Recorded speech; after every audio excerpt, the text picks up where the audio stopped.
When he was talking about Badgerys Creek land deals, I don't need to know that bit. Mr Clennell, I reject that assumption strongly. I've always acted in the best interest of the people of this state. It's not about the personal, it's about the professional.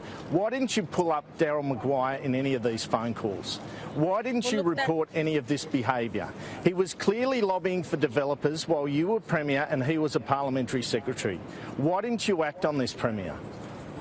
Well, look, that's all your opinion, Mr Clennell. It's in the evidence, Premier. And why didn't it raise alarm bells for you that he was lobbying for matters outside his electorate? It must have, Premier. That at all times there was a clear distinction between my personal life and the way I conducted my public office.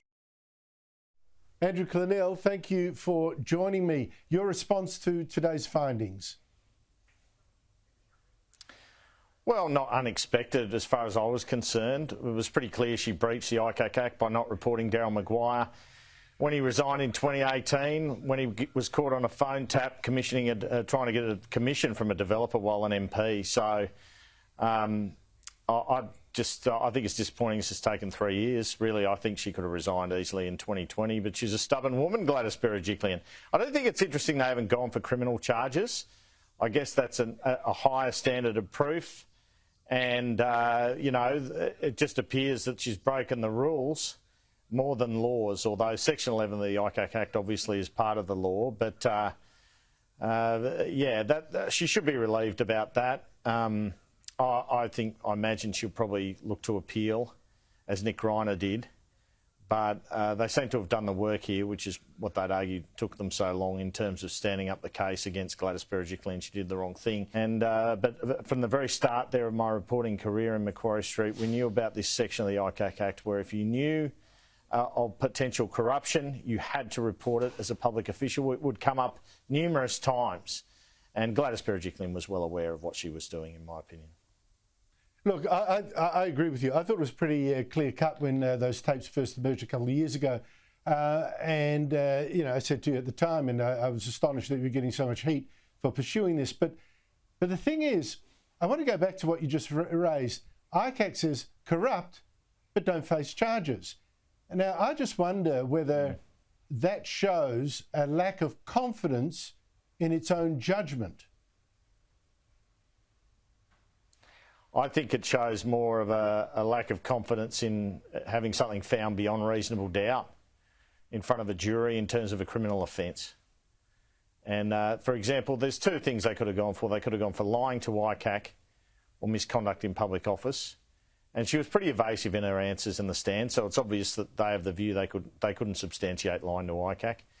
So they could have gone for misconduct in public office, but was the evidence there that a jury would have found her guilty? Obviously, they believe it's too high a bar. But they can find her corrupt. And, she was Deputy Liberal leader. She was Treasurer when the Baird government introduced reforms to the ICAC Act, which brought the Ministerial Code of Conduct into its purview in 2015. She was part of establishing the rules, which got her in the end, Andrew. Yeah, but I just wonder, again, I'm coming to, she's corrupt but shouldn't face charges. Look, maybe it's not, as you suggest too, it's not confident that this would actually stand up in court. Or I also wonder, because we've also seen her defendant even now, Matt Keane, the former New South Wales Treasurer, saying it's all a joke. Margaret Cuneen saying, how could, they make this finding, etc., etc. A lot of sympathy still for her, as if. And I wonder how much of it is gendered. The fact that she's a woman, unlucky in love, a bad man did her wrong. Like somehow we're holding a female premier to a different standard than we would a male. We certainly don't, say poor old Joe Biden, how could he possibly not shop his own corrupt son because, he's in love with his son. I wonder whether she's getting the benefit of the female, the gender card. Oh, look, I don't think there's any doubt about that, but I'd also argue the COVID card.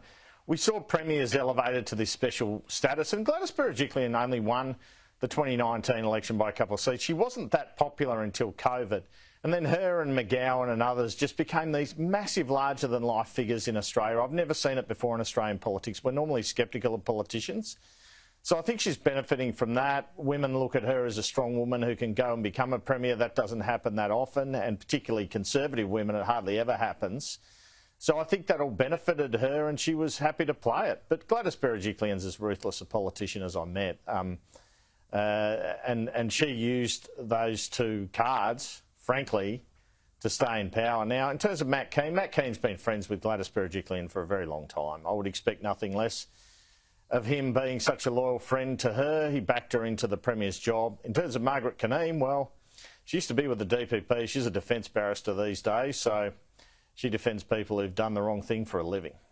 Oh, yes, but she's also got a long-standing beef with ICAC, of course, too. To Andrew Clennell, thank you so much indeed for your time. And may I say, congratulations on your reporting on this matter for so long, because I know you came under a lot of heat from people who didn't want to know about this, but I think you've been vindicated. Thank you so much.